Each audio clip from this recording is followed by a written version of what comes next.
Hello. When we ended last class, I noted that immediately after his encounter with the ghost, Hamlet is convinced that this specter is truly his late father, returned from purgatory. He tells Horatio, "Touching this vision here, it is an honest ghost. That, let me tell you." Yet, by the end of Act 1, I noted that Hamlet has already planned to put on what he calls an antic disposition, that is, to feign madness at court. Now, the ghost supports this and goes along with Hamlet when Hamlet makes Horatio and the others swear that they won't say that they know he is simply play acting. Presumably then, the ghost regards Hamlet's enactment of madness as a way to catch Claudius off guard. But for Hamlet, as we'll see, this pretense of insanity is also a pose that he hopes will elicit responses from Claudius which will confirm his guilt. In short, shortly after hearing the ghost describe Claudius's murder of him and demanding justice, after hearing that, Hamlet before long feels the need for more proof. His sense of certainty diminishes. Why? Well, we've already seen in Act 1 that Hamlet struggles to know truth about the world and about other people. It's difficult to know the world and what others are or what they're thinking for three reasons. First, as Hamlet understands, a person's outer appearance, his dress and manner can never express inner feelings. What others see, as he says, of him in particular, only seems, and he knows that indeed what he sees of others is only a seeming as well.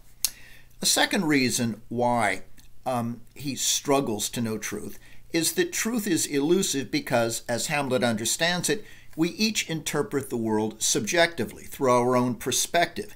We bring our needs and prejudices to bear on everything we see and interpret. No two individuals see the same thing the same way just because they are different individuals.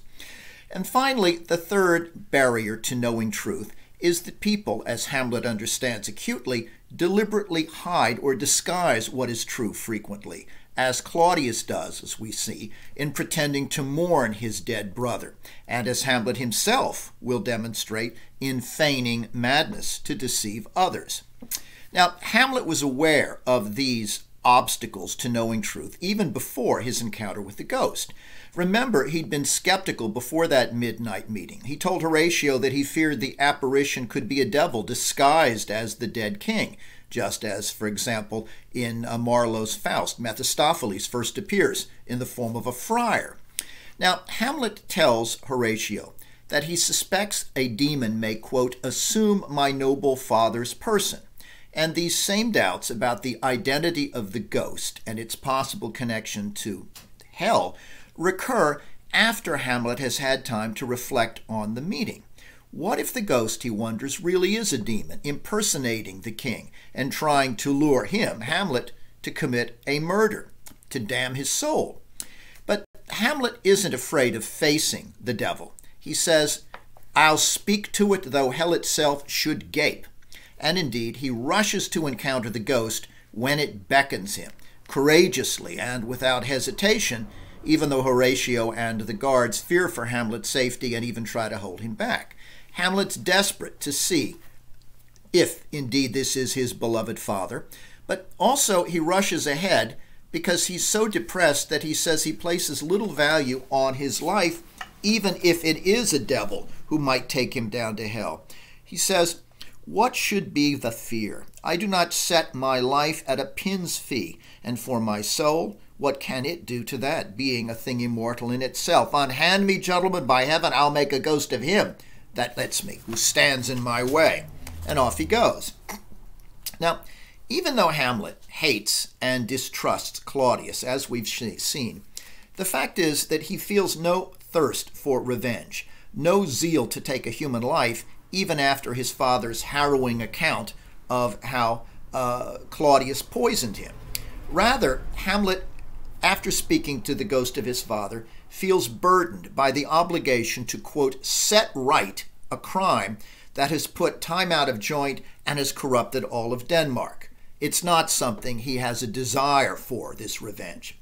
Now, we've already seen that Hamlet is a play that is filled with distrust, and this distrust on the part of so many characters breeds manifold spying from beginning to end. Everyone seems to be spying on everyone else. We know that Claudius wants to keep, as he puts it, an eye on Hamlet, and that Hamlet will be using his antic disposition to watch Claudius. But there are many other instances. For example, we begin Act 2 with Polonius dispatching his servant Reynaldo to go to Paris and spy on his son Laertes. Reynaldo is to go there and pretend to know Laertes slightly and mention the boy's fondness for drinking and gambling to Laertes' associates in Paris, so to elicit news about his possibly more serious indiscretions, like going to brothels, for example. Here is how Polonius expresses this intention to spy on him.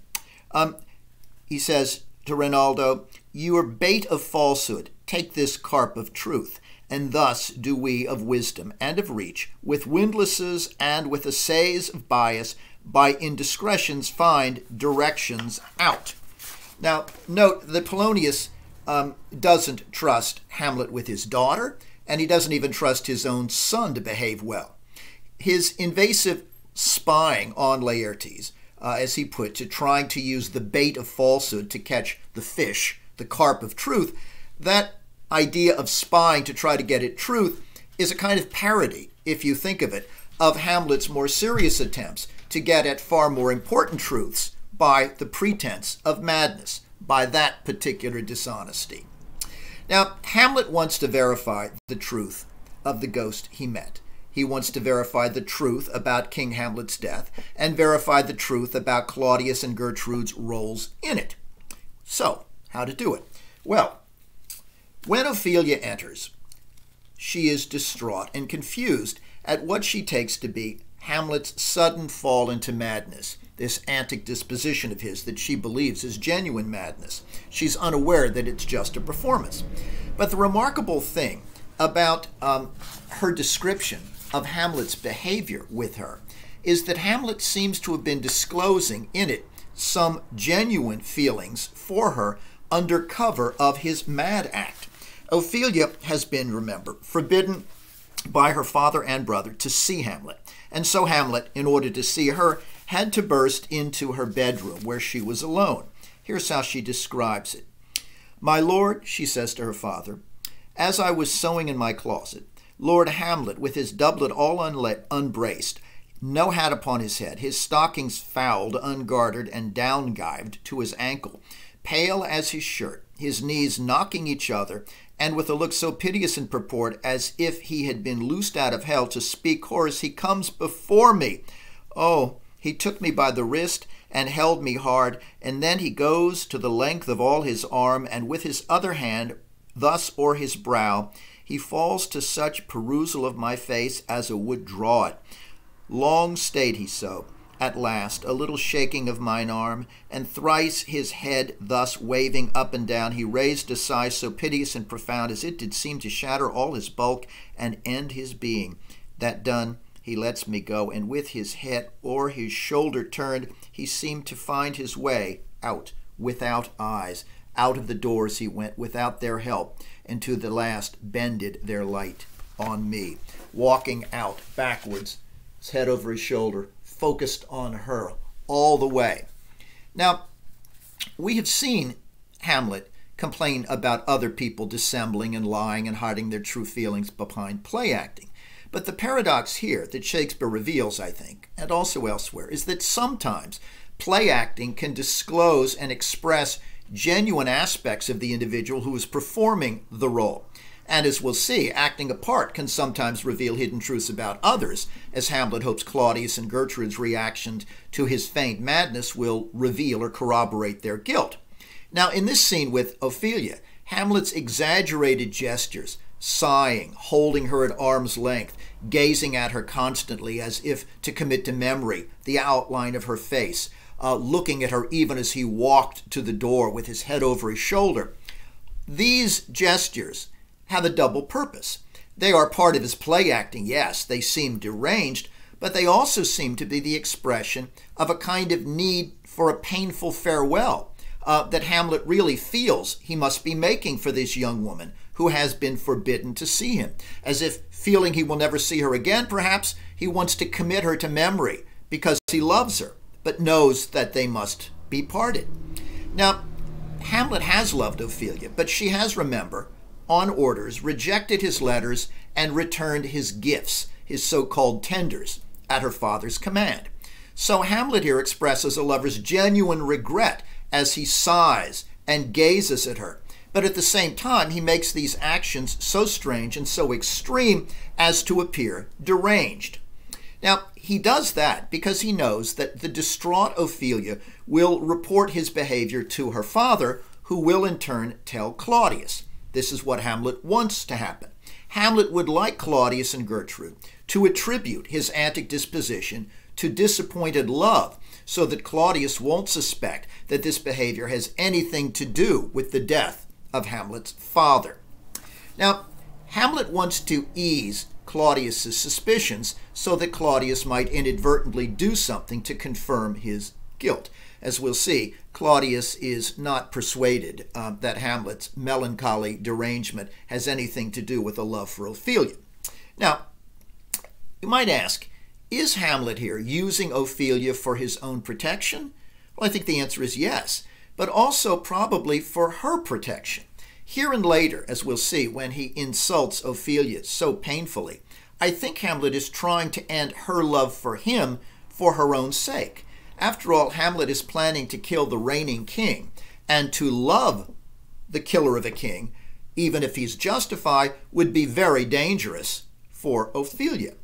Unfortunately, as we will see, Ophelia is so grief-stricken, so devastated at Hamlet's apparent insanity, and at his later harshness toward her, that she becomes genuinely insane herself and dies in what may well be a suicide. Hamlet, by contrast, only contemplates taking his own life and only for the most part performs his insanity. Though I think, as we'll see, there are moments when Hamlet's burden of grief, his isolation, and his doubts drive him to what might be the brink of real madness. Now, like Ophelia, Polonius is completely taken in by Hamlet's performance of insanity. And in his attempt to explain the cause of the prince's malady, he offers Claudius the simplistic diagnosis that Hamlet expected he would. That is, he tells Claudius, the prince is driven mad by his disappointed love for my daughter. Polonius presents this idea after typically wasting time with his tedious and self-indulgent preludes. Now, although Polonius says brevity is the soul of wit, that is itself a joke after all, because he is nothing, nothing if long-winded. There's no brevity nor very little wit. This is a comical windbag who shows neither brevity nor wit before finally, in this instance, getting to the point of what he calls his short tale. Here is what he tells Claudius, based on what he has heard. Lord Hamlet is a prince. Out of thy star, I told Ophelia, this must not be. And then I prescripts gave her, that she should lock herself from his resort, admit no messengers, receive no tokens from him, which done, she took the fruits of my advice, and he, repelled a short tale to make, fell into a sadness, then into a fast, then into a watch, thence into a weakness, thence to a lightness, and by this declension into the madness wherein now he raves, and all we mourn for. It is, of course, the wrong diagnosis. But as proof of this theory, Polonius shows Claudius a forlorn letter that Hamlet sent to Ophelia, which seems to prove his insanity is bound up with her rejection of him. In the letter, Hamlet says, doubt truth to be a liar, but never doubt I love. Now, ironically, Hamlet in this letter really is speaking from his heart. He rightly advises Ophelia to suspect everything except his love, which is the one true thing that Hamlet knows in life, but which he knows he must relinquish, even as Ophelia has been forbidden to see him. But he's giving up this love, again, I would argue, partly to protect Ophelia from the repercussions of what he feels he must do. Now, there are also private truths couched in Hamlet's insulting remarks to Polonius as a foolish old man. Again, under the guise of madness, certain truths are expressed. In fact, even Polonius realizes that there is some sane observations being disclosed under the guise of Hamlet's insanity, that there is, in Polonius's phrase, a method in Hamlet's madness. Consider this conversation. Hamlet speaks of slanders. The satirical rogue says here that old men have gray beards, that their faces are wrinkled, their eyes purging thick amber and plum tree gum, and that they have a plentiful lack of wit, together with most weak hams. You yourself, sir, Polonius, should be old as I am if, like a crab, you could go backward. Polonius, in an aside, says, though this be madness, yet there is method in it. And a moment later he thinks how pregnant sometimes his replies are. My lord, Polonius says, I will take my leave of you, to which Hamlet replies, you cannot take from me anything that I will more willingly part with, except my life, except my life, except my life. Now, note, Hamlet really does long to give up his life. He really does long to die, as we've seen before, to erase his being, and with it his loneliness, his grief, his uncertainty, and the burden of revenge that his father has laid on him. Meanwhile, Claudius is more suspicious of Hamlet's feigned insanity than Polonius or Ophelia. Claudius would like to believe Polonius's claim that Hamlet is just suffering from the derangement of a love-lorn man, and Gertrude would like to believe that too. But they're both suspicious about Hamlet's behavior, and they fear that it may be a response to his father's death, which makes them feel guilty for causing that death and thereby causing the madness that they fear Hamlet is suffering as a result of his father's death. Now, whether Claudius and Gertrude believe in this madness, whether they believe it's real or whether they doubt it, in either case, the madness or their mere appearance of madness makes them acutely uneasy. If it's real, it makes them feel guilty. If they suspect that it is in fact fabricated, then they wonder why he's doing it and what he knows. Well, unconvinced by Polonius's theory of a lovelorn cause, Claudius summons Hamlet's old friends, Rosencrantz and Guildenstern, to serve as his spies. He tells them to talk to Hamlet, sound him out, and report back to him on what Hamlet has said. Now, Claudius presents this as a request, but Rosencrantz and Guildenstern know that it's really a command, but made in a discreet and civil way. Indeed, I hope you noted, Claudius's style of leadership is impressive in the subtlety and self-control that he expresses, often in his polished, eloquent style of speech. We soon learn that as a new king, he has already successfully avoided an armed conflict with young Fortinbras by sending diplomats to the king of Norway, who is able to rein in his impetuous nephew, young Fortinbras, just as Claudius had hoped. So the great fear and alarm that we find at the beginning of the play, 24-hour watches on the ramparts, cannons manufactured round the clock, now they can relax. There is not going to be a war, it seems. Now, in this respect, as a polished speaker and as a skilled diplomat, Claudius is a man of impressive talents.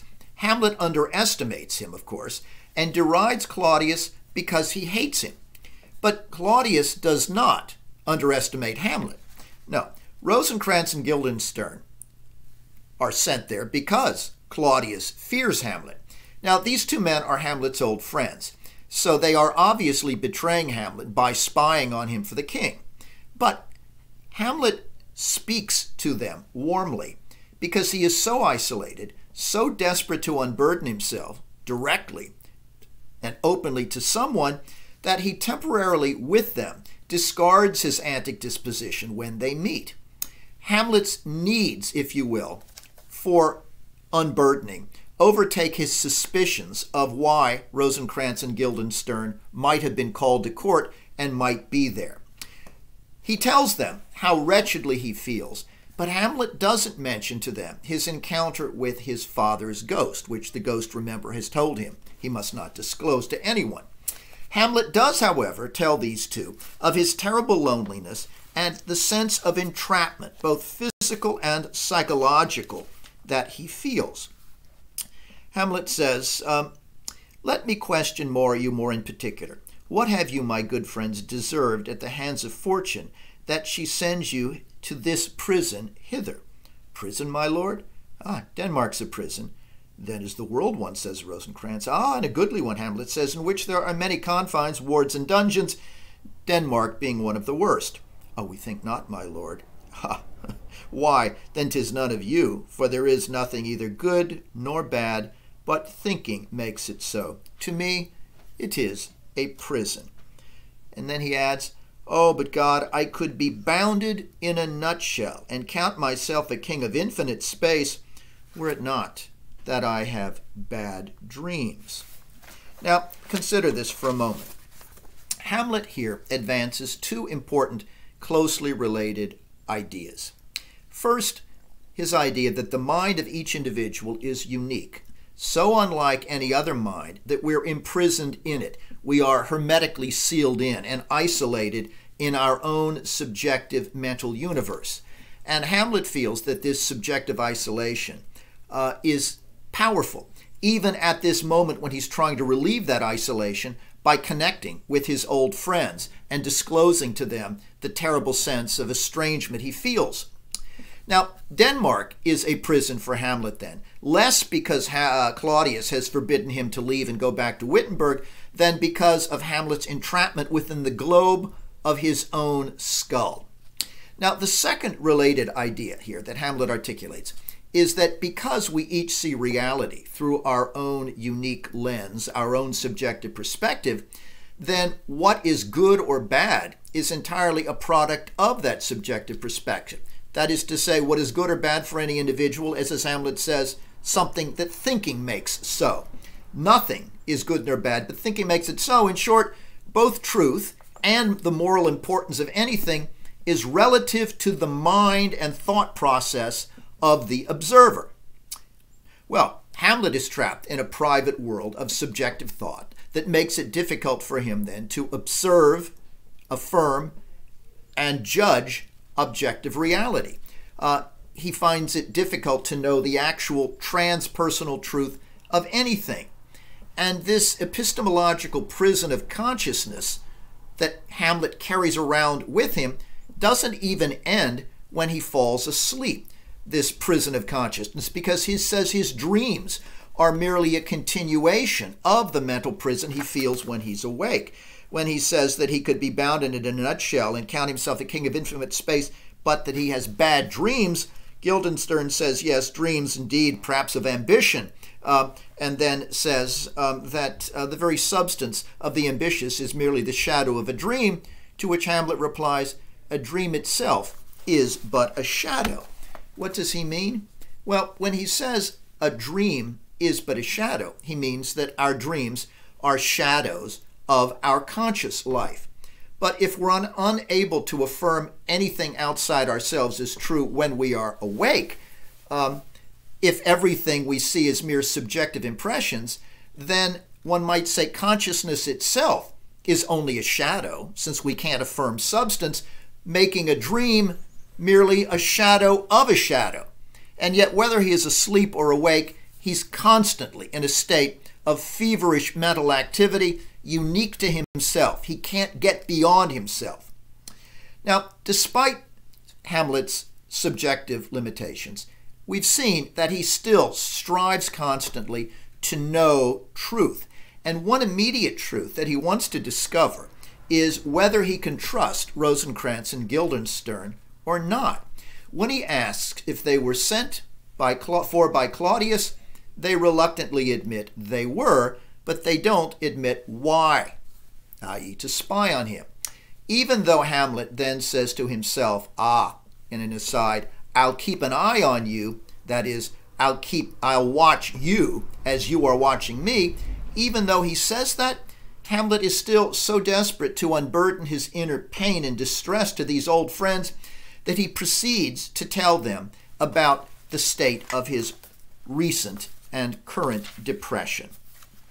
He says, I have of late, but wherefore I know not, lost all my mirth, forgone all custom of exercises, and indeed it goes so heavily with my disposition that this godly frame, the earth, seems to me a sterile promontory, the most excellent canopy, the air. Look you, this brave o'erhanging firmament, this majestical roof fretted with golden fire. Why, it appeareth nothing to me but a foul and pestilent congregation of vapors. What a piece of work is man! How noble in reason, how infinite in faculties, in form and moving, how express and admirable in action, how like an angel, in apprehension, how like a god, the beauty of the world, the paragon of animals, and yet to me, what is this quintessence of dust? No, man delights me not, nor woman either, though by your smiling you seem to say so. Now, surprisingly, in this extraordinary speech, Shakespeare presents these lines in prose, not in his usual poetic form, which is blank verse, unrhymed lines of iambic pentameter. We find all of the soliloquies in blank verse and most of the other important exchanges, but not here. Nevertheless, as casual as this passage seems, it is remarkably evocative and rich. Hamlet admits that in his melancholy state, the beauties that his eyes sees in the visible world mean nothing to him. He cannot see anything as beautiful because he's so depressed. Nor clearly does he see any beauty in other human beings. Now, this is one of the most compelling descriptions, I think, of depression ever written. Everything Hamlet beholds seems reduced, as he describes it, to dust, to shit, because he can find no comfort or value in anything since his father's death. Man himself appears to Hamlet, as he puts it, to be merely a quintessence of dust, no better than the material objects that he sees around him. Life, in short, Hamlet says, is utterly meaningless to him. Now, the profound metaphysical question that Hamlet is asking here is whether there really is any purpose in human life, including his own, or whether it is all just an absurdity. And I think implicitly in this speech, Hamlet seems to be questioning God's purpose in creating man in the dualistic way he describes. At certain capacities, man rises almost to the level of the angels in his intellect and in his beauty, and yet he is made of corruptible flesh that is mere dust. Hamlet later describes himself in this dualistic way as, quote, crawling twixt heaven and earth. Why would God create man in this difficult and terrible combination?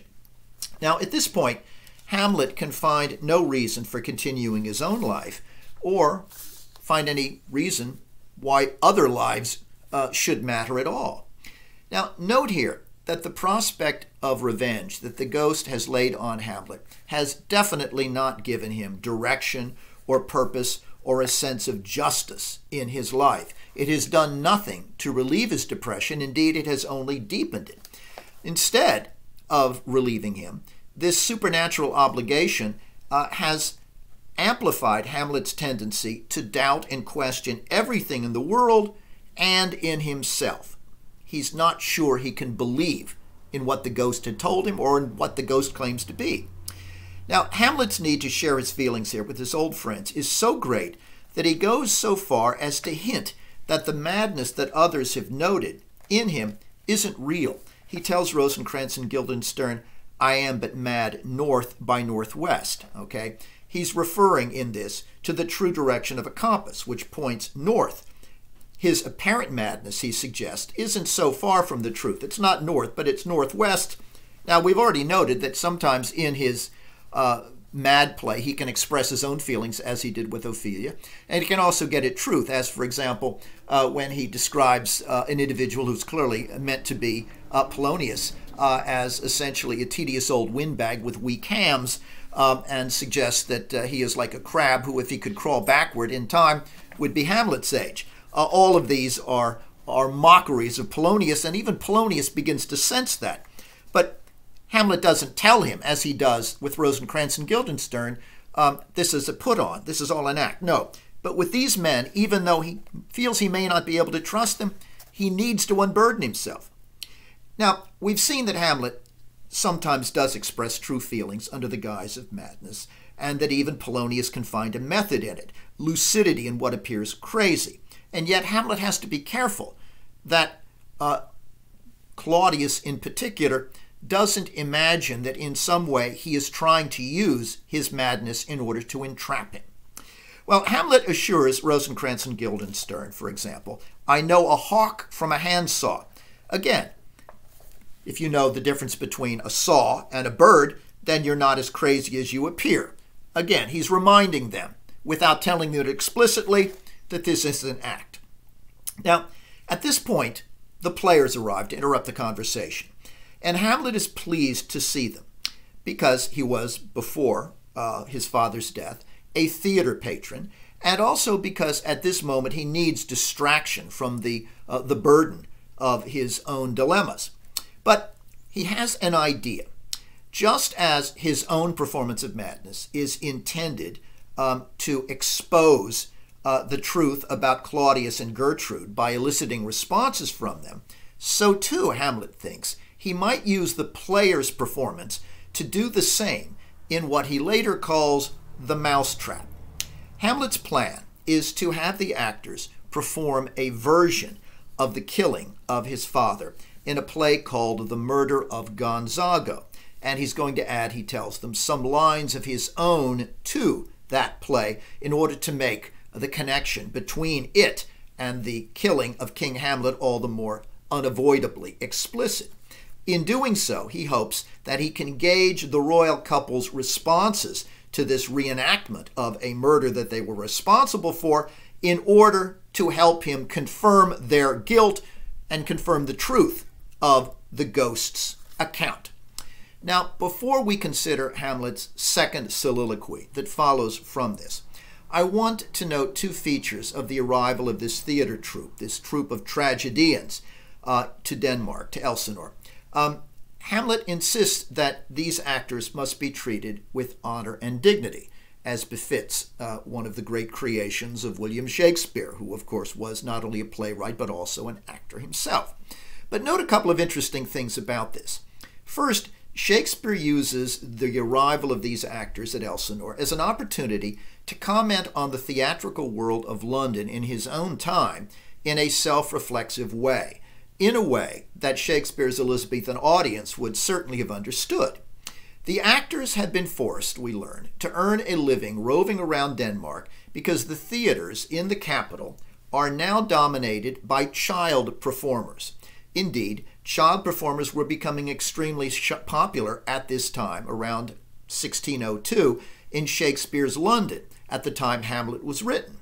Indeed, one of the actors tells Hamlet that the children are, quote, tyrannically clapped for now and in fashion, to the point that they're filling all the theaters, and they have to send then the adult actors out on the road to make a living.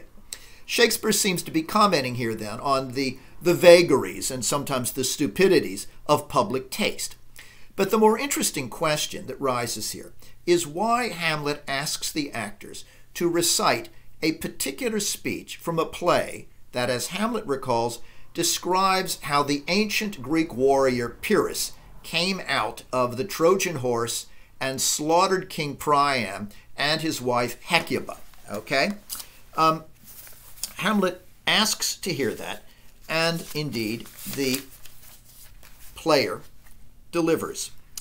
So after Pyrrhus' pause, aroused vengeance set him new a work, and never did the Cyclops' hammer fall on Mars' armor forged for proof etern, with less remorse than Pyrrhus' bleeding wound now falls on Priam. He goes on, but if the gods themselves did see her Hecuba then, when she saw Pyrrhus make malicious sport in mincing with his sword her husband's limbs, the instant burst of clamor that she made, unless things mortal move them not at all, would have made milch the burning eyes of heaven and passion in the gods.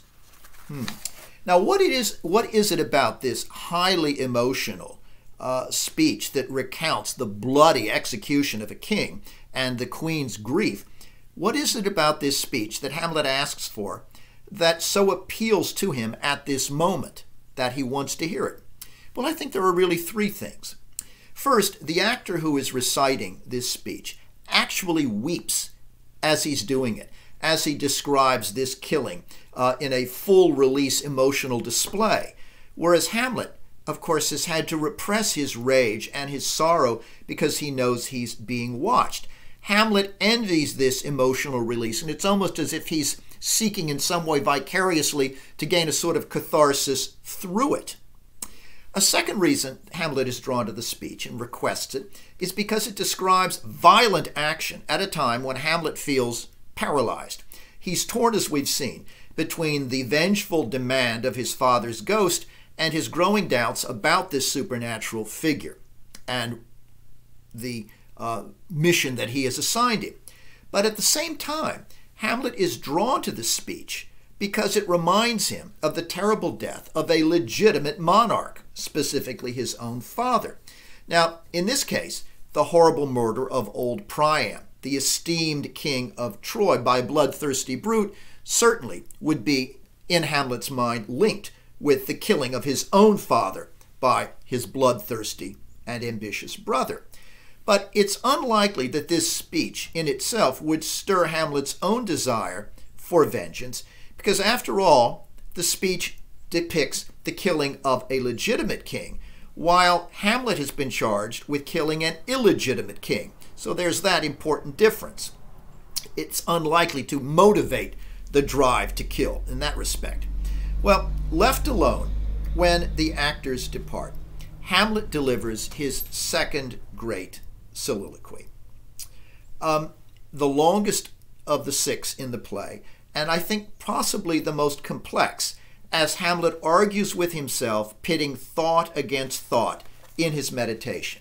I think it's useful to think of the soliloquy as falling into three parts, as Hamlet's ideas pivot during the course of it.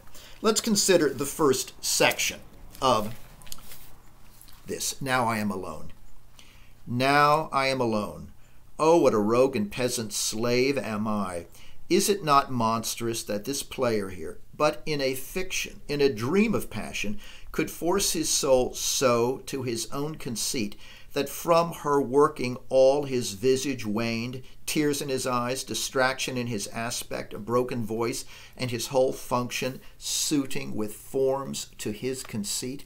And all for nothing. For Hecuba, what's Hecuba to him, or he to Hecuba, that he should weep for her? What would he do had he the motive and the cue for passion that I have? He would drown the stage with tears and cleave the general ear with horrid speech, make mad the guilty and appall the free, confound the ignorant and amaze indeed the very faculties of eyes and ears. Yet I, a dull and muddy meddled rascal, peak like a John o' dreams, unpregnant of my cause, and can say nothing. No, not for a king upon whose property and most dear life a damned defeat was made. Okay, now Hamlet begins, I am alone, and appropriately because he's alone on stage, but he has always been alone, psychologically alone, trapped within himself, as he told Rosencrantz and Guildenstern. So it's appropriate that he's alone on stage, but more appropriate that he speaks so much to himself in this mental churning again and again and again of thought. The very soliloquy form is a manifestation of his morbid isolation.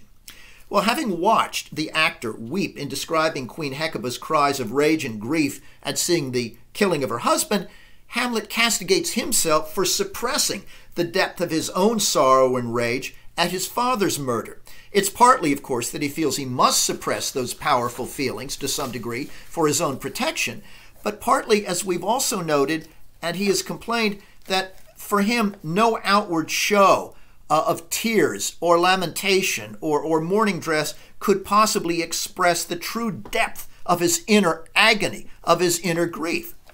In the short line, yet I, Hamlet compares himself to the actor and condemns his own silence, his own lack of expressiveness, but also In the same time, he condemns himself for his failure heretofore to act on the ghost's command. He says he has been, quote, unpregnant or non-productive thus far in fulfilling the violent cause that his father has assigned him. Now, the second phase of the soliloquy begins with Hamlet's reflection on why he hasn't acted yet, on why he has neither accused Claudius of murder nor attacked him. Is it cowardice, Hamlet asks himself, or is it something else? Am I a coward? Who calls me a villain? Breaks my pate across, plucks off my beard and blows it in my face, tweaks me by the nose, gives me the lie in the throat, as deep as do the lungs. Who does this to me?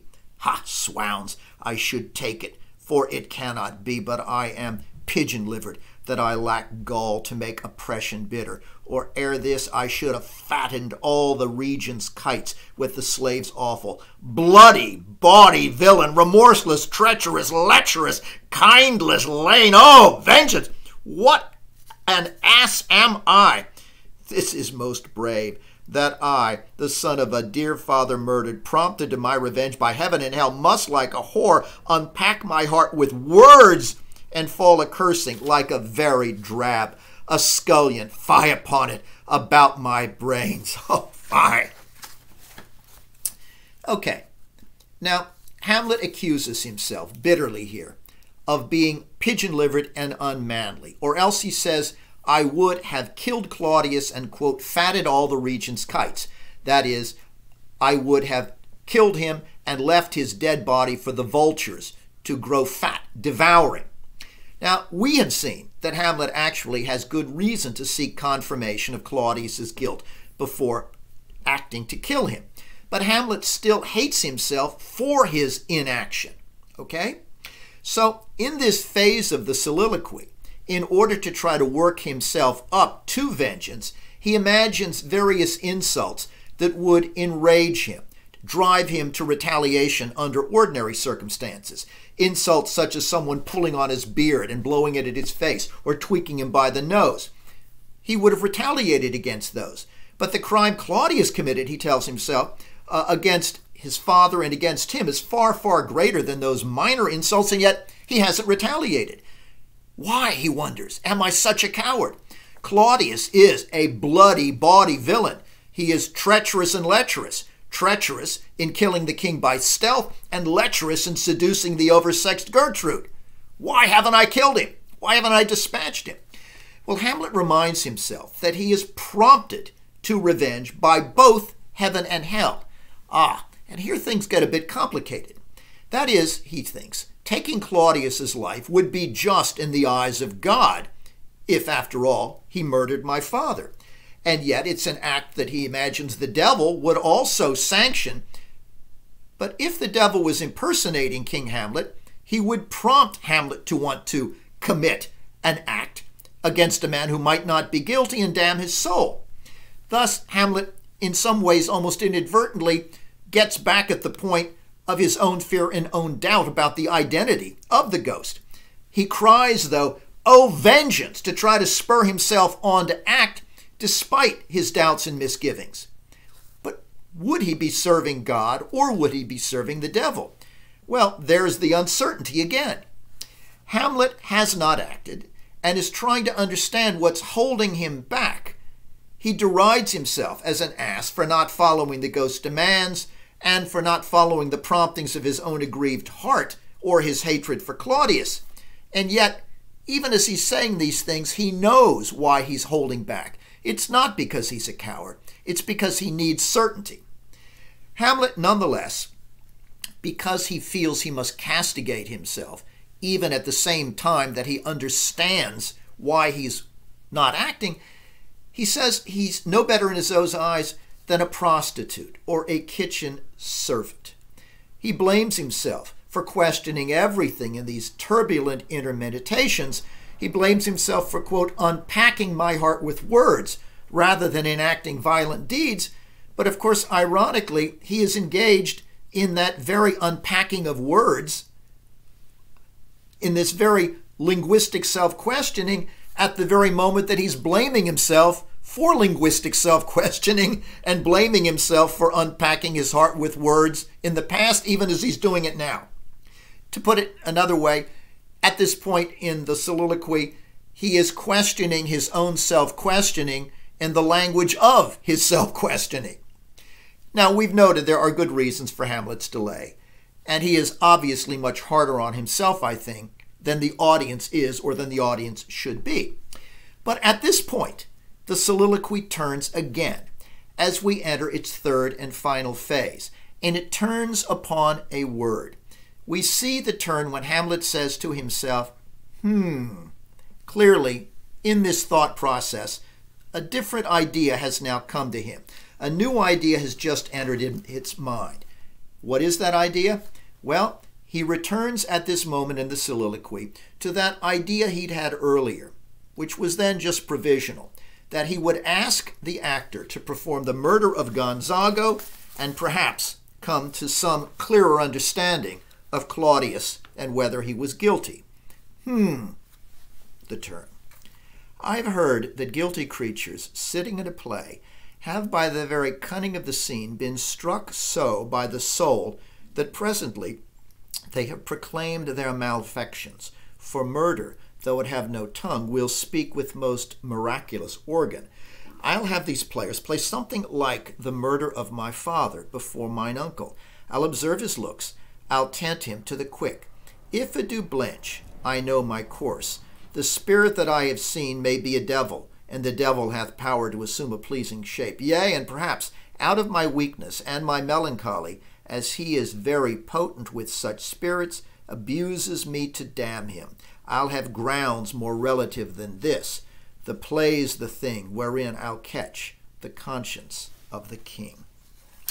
Now, note that Hamlet, who knows he is under surveillance, wants to put Claudius now under surveillance himself, wants to put Claudius under his own eye, wants to watch Claudius's facial expression and body language as he sees a stage version that resembles the murder that he committed less than 2 months earlier.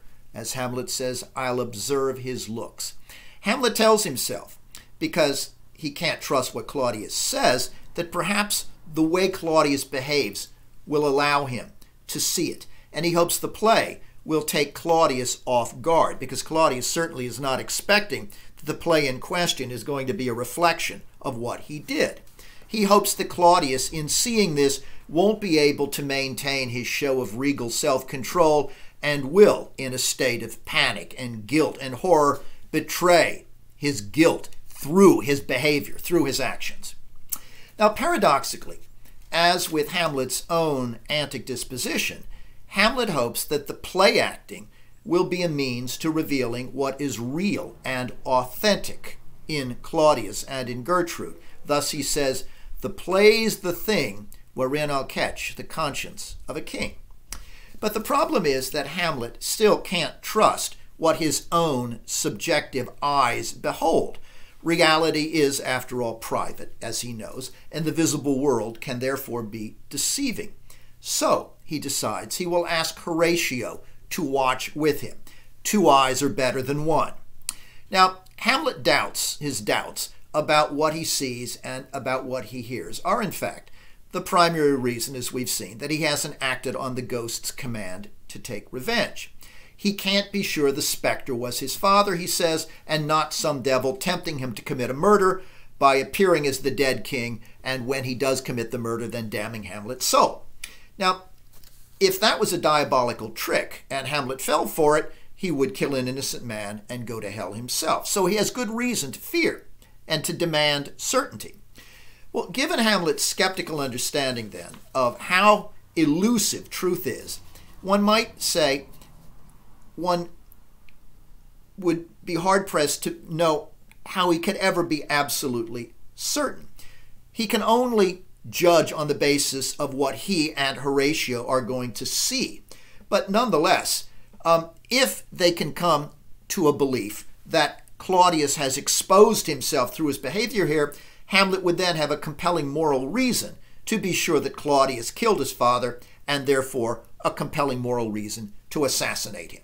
So, Despite Hamlet's self-castigation in the middle portion of this second soliloquy, he's not just making excuses to justify inaction. He has a good basis for inaction, and now, at the end of it, he's trying to move ahead to a basis for action. Hamlet knows that if Claudius is guilty of murder, he'll be so tormented by his conscience that he won't be able to hide it, and that he and Horatio and perhaps almost everyone else will be able to see that self-incrimination on Claudius's part. And Hamlet indeed is right. Now, Claudius tries to hide, up until now, his gnawing remorse, as we've seen, behind his air of regal authority. But he reveals that inner sense of guilt and horror at himself in his private thoughts before the mousetrap.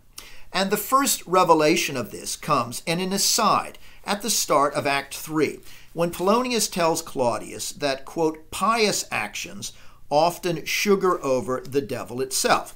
That is, Polonius makes the fairly obvious observation that sometimes people behave as if they were virtuous when in fact they are not.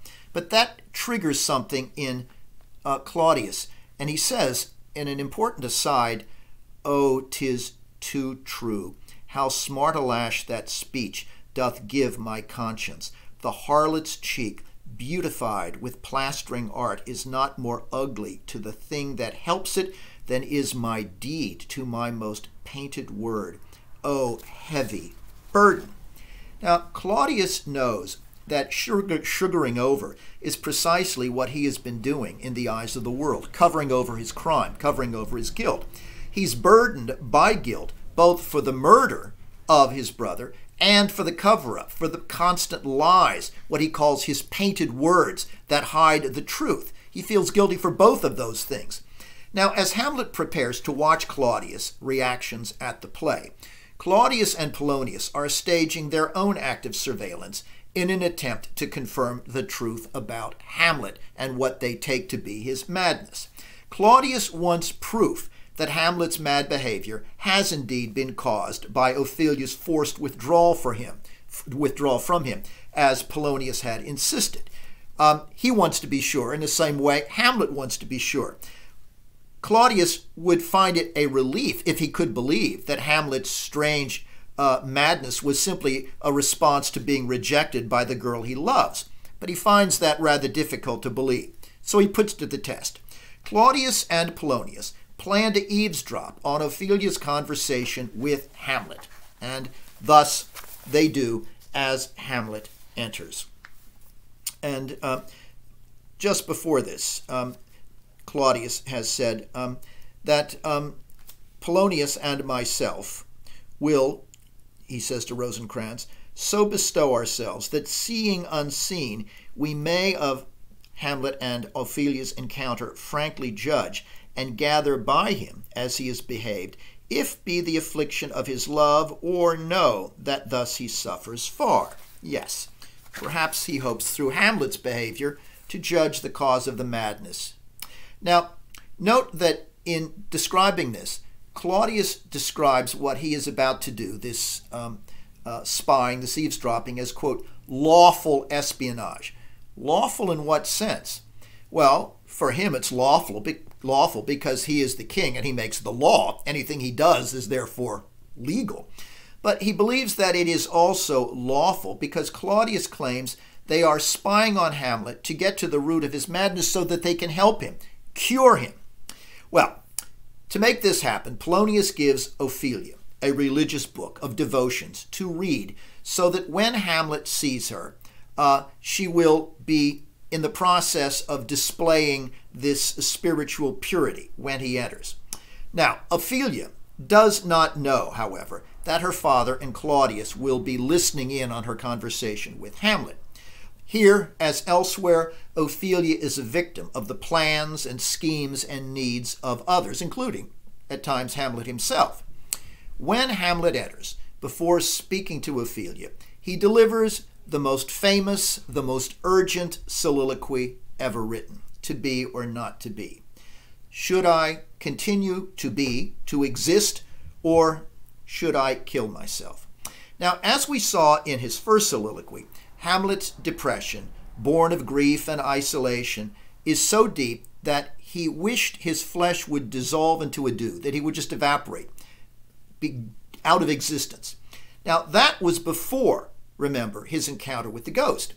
The terrible obligation to revenge and his uncertainty about the ghost have only deepened his urge to escape life entirely. As he told Rosencrantz and Guildenstern, he valued it not at all. But what would death be like? That's the question Hamlet now asks. Not just, should I live or die, but what would death be like? And again, Hamlet in this soliloquy poses idea against idea in counterpoint as the meditation evolves. I hope you all read this soliloquy to yourself. Enter Hamlet. To be or not to be, that is the question. Whether 'tis nobler in the mind to suffer the slings and arrows of outrageous fortune, or to take arms against a sea of troubles, and by opposing end them, to die, to sleep, no more, and by a sleep to say we end the heartache and the thousand natural shocks that flesh is heir to.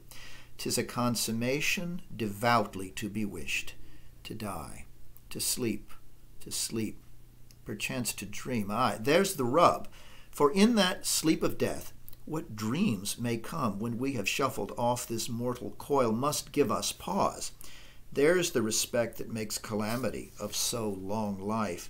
For who would bear the whips and scorns of time, the oppressor's wrong, the proud man's contumely, the pangs of despised love, the law's delay, the insolence of office, and the spurns that patient merit of the unworthy takes, when he himself might his quietus make with a bare bodkin?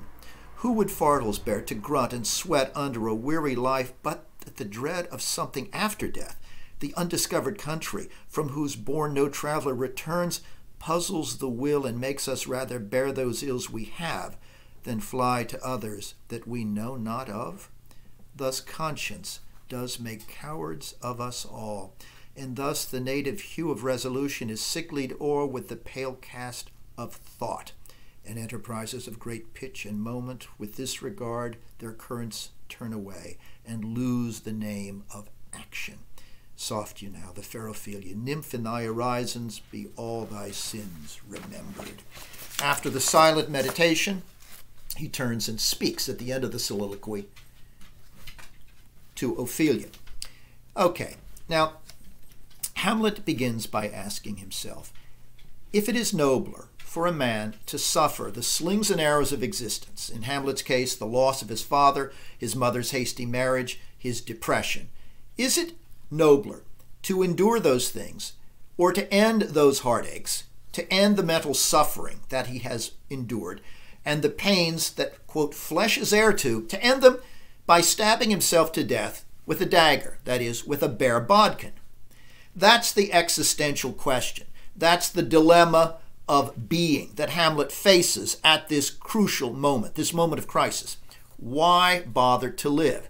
Now, in the film that Nick discussed, in the Olivier 1949 version, you might note that Hamlet, Olivier, delivers this soliloquy atop the ramparts, looking down into the plunging sea, as if he is about to throw himself off it, as if he is so tempted that he could just as easily plunge into the sea to his death as if he could stab himself with the dagger that he pulls out.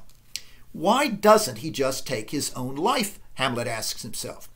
Well, earlier he had resisted suicide, you remember, in the first soliloquy on theological grounds. Suicide is the unforgivable sin that damns your soul because there's no possibility for atonement. But now Hamlet hesitates when he thinks of the analogy between sleep and death. He hesitates, in short, for a different reason, for a non-theological one. What Hamlet wants in death, of course, is complete oblivion. What he wants, what he longs for, is the eradication of consciousness, getting rid of the swirling thoughts that churn in his mind, getting rid of the painful memories that have haunted his waking life and even his dreams. But as he told Rosencrantz and Guildenstern, it's not just when I'm awake, it's also when I'm asleep. My dreams are troubled. I could be I could live in a nutshell and count myself as a king of infinite space, but that I have bad dreams. So if death then is like sleep, and so often we're told, of course, that death is a form of sleep, if by analogy death is like sleep, Hamlet wonders, then as with dreams that visit us during our sleep, what happens to consciousness after death? Is there some analogy between our dreams when we sleep and something after death that continues in our consciousness in some new and terrible way? That's what Hamlet calls the rub, the impediment to suicide. The idea that just as dreams follow consciousness, so too death is a state in which consciousness gives way to some new, extended version of itself. It's the fear then of this extension of consciousness, of dreams that come after death, if you will, after the death of the body, that causes Hamlet to hesitate. After what he calls our mortal coils, the body that is coiled around our soul, that encloses the soul, after that mortal coil shuffles off, after we are completely devoid of corporeality, consciousness may exist, and it may exist in what form? Maybe in a form worse than what consciousness is in life. Now, Hamlet assumes that other men have also held back from suicide for this same fear of the extension of consciousness after death. Why else, he reasons, would men, so many men, endure the pangs of failed love, the insolence of tyrants, and the insults of proud men that he says make life so miserable? Hamlet has known all of those things himself. But the possibility that the ills of extended consciousness after death might be worse than the ills that we endure in life, Hamlet says, is what makes most people pause and not kill themselves, and it makes Hamlet pause now.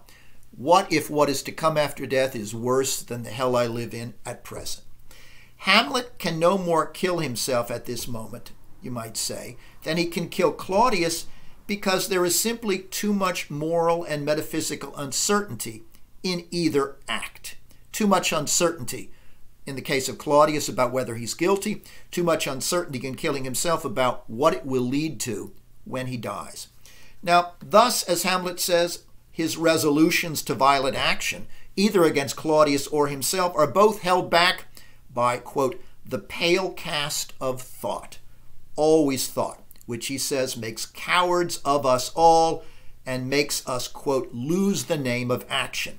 Again, he castigates himself for not acting. He accuses himself of cowardice, while at the same time explaining the very reasonable grounds upon which he is hesitating to kill himself or Claudius. Now, while he's still tormenting himself then for inaction, at least he understands in this soliloquy that he is not alone in thinking as he does about suicide and in holding back from it. At least he feels now some solidarity with other individuals whom he knows have faced the same existential crisis in their lives. At the end of the soliloquy, Hamlet sees Ophelia, and thus begins one of the most painful exchanges in the entire play. You saw it in the Olivier, and consider it here. Hamlet enters and tells her, when she notes that she feels that the gifts he gave her were signs of love, he says, I did love you once. Indeed, my lord, you made me believe so. You should not have believed me, for virtue cannot so inoculate our old stock, but we shall relish it. I loved you not. And then I was the more deceived. Get thee to a nunnery. Why wouldst thou be a breeder of sinners? I myself indifferent honest, but yet I could accuse me of such things, that it were better my mother had not borne me. Get thee to a nunnery. And he repeats it again and again. Get thee to a nunnery. Go, farewell. Go. Or else marry. Marry a footman or a fool. Or else get thee to a nunnery. Why does Hamlet insult Ophelia here? By suggesting that she is so oversexed, so licentious, that she should, quote, get to a nunnery, that is, to a convent, before she is impregnated. Why? Well, knowing that Ophelia loves him, again, why does Hamlet torment her by saying, I loved you once, and then saying, no, I love thee not? This seems like gratuitous cruelty, doesn't it?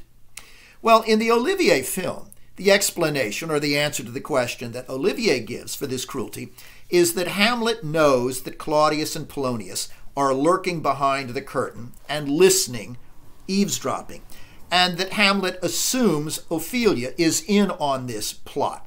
Thus, he regards her involvement, her complicity, as a form of betrayal and punishes Ophelia with these insults. Now, as I trust I've already made clear, I don't share this view about Hamlet's motivation here, nor do I see anything in Shakespeare's text to suggest that at this moment Hamlet knows he's being spied on by Polonius and Claudius, nor is Ophelia aware of their eavesdropping. They both seem to be completely oblivious to it. Well, Ophelia takes Hamlet's cruel behavior simply as a symptom of his terrible insanity, and she is so grief-stricken at this display, so overwhelmed, not just by his cruelty, but by the breakdown of his mind, that she says, help him, sweet heavens, what a noble mind is here o'erthrown. When Hamlet says, go thee to a nunnery and go quickly, farewell, Ophelia says, heavenly powers, restore him. Oh, what a noble mind is here o'erthrown. The courtier, soldier, scholar's eye and tongue and sword, the expectancy and rose of the fair state, all of these attributes of Hamlet, a scholar, a soldier, a courtier, the king to be, the glass of fashion and the mold of form, the ideal man, the observer of all observers, quite thrown down, an eye of ladies most deject and wretched, that sucked the honey of his musicked vows, who believed his earlier expressions of love for me. Oh, woe is me, to have seen what I have seen, see what I now see. Okay, it is a heart-wrenching speech. And while there is dramatic irony in this, and that we know that Hamlet is not actually mad, and that this is a form of pretense, we feel for Ophelia in her innocence and her belief that indeed a noble mind is here o'erthrown, as well as for the agony of the insult she has borne. The trauma of seeing Hamlet, the man she loved and admired, in this state is so crushing that it soon, as we shall see, drives Ophelia into genuine madness, ending in a possible genuine suicide. In short, ironically, sadly ironically, Ophelia will enact the things, the madness and the suicide, that Hamlet either only plays at or only contemplates. So why then, to answer my original question, is Hamlet doing this, if not out of bitter anger at Ophelia for what he believes is her participation in spying on him? Well, I think the answer is that he treats her this way partly to convince Ophelia that he really is insane, so that she will report it to her father and Claudius. But more important, I think, and to report it to them with the idea that he has been driven to this state out of love for her. But I think the more important reason he treats Ophelia so cruelly is to drive her away from him with insults for her own good. He wants to save her from loving him at a time when Hamlet has been charged with the heavy, deadly burden of killing the King of Denmark. Hamlet wants to protect Ophelia from being caught up in his own turbulent and perhaps fatal destiny. In fact, he even warns Ophelia about the danger of loving him in the midst of insulting her. He says, I am very proud, revengeful, ambitious, with more offenses at my beck than I have thoughts to put them in, imagination to give them shape, or time to act them. Get thee to a nunnery, go thy ways to a nunnery. Note that he refers to himself as proud and vengeful, morally flawed, as if in some way warning her that she must stay away from him, even though in some ways, of course, he distorts and exaggerates this image of himself. It would appear that he wants to protect her from being caught up with him. Now, paradoxically then, Hamlet injures Ophelia this way because he loves her and wants, I think, to protect her. He doesn't see what this scene, however, will lead to, that is, her madness and death, any more than he knows at this moment that he is being overheard by Claudius and Polonius behind the arras. Well, far from convincing Claudius that Hamlet's malady has been caused by love, because after this, Polonius says, well, there you go. Far from being convinced by this overheard conversation that Hamlet's derangement is a function of disappointed romance, Claudius reacts after overhearing this in a state of paranoia. He senses something more sinister and dangerous in Hamlet's strange, volatile behavior and apparent derangement than simply disappointed love. And Claudius sees Hamlet now even more as a threat when he notes that madness in great ones must not unwatched go. Yes, I'm going to have to watch him even more carefully now than I did before. Thus, when the scene ends, Claudius plans to send Hamlet off to England on the pretext of a state mission. He says, love, you think it's love, Polonius? His affections do not that way tend, nor what he spake, though it lacked form a little, was not like madness. There's something in his soul, o'er which his melancholy sits on brood, and I do doubt the hatch and the disclose will be some danger. Yes, he's already begun to recognize this is not the behavior of a man who is lovelorn. He's insulting the ostensible woman that he loves, and even as he puts it, it's not entirely like madness, okay? Something in it was not like madness at all. Thus, he's begun to doubt whether, in fact, Hamlet is mad, and to suspect that he might simply be feigning madness, which is, of course, the very suspicion Hamlet did not want him to have. So Claudius then explains that he will send Hamlet away, and he must watch this madness. Madness and greatness must not unwatched go. So I shall, with speed to England for the demand of our neglected tribute, send Hamlet, my nephew. Now, why does Claudius plan this, sending Hamlet away, now, after having earlier denied Hamlet's request to go back to Wittenberg? Well, now he does so, I think, because he wants Hamlet out of Denmark. He is, as Claudius understands, a danger to him, as he puts it. He will be some danger. Now, he wants him out of Denmark then, because at a distance he feels Hamlet can do him less harm, but he's going to continue to watch the prince while he's abroad with spies there, just as he has already used Polonius and Rosenkrantz and Guildenstern to watch Hamlet in Denmark. He will send him away on the pretext of a diplomatic mission, to get him away, to keep him under surveillance, and he will have Hamlet assassinated if need be. Okay, I'll see you on Friday.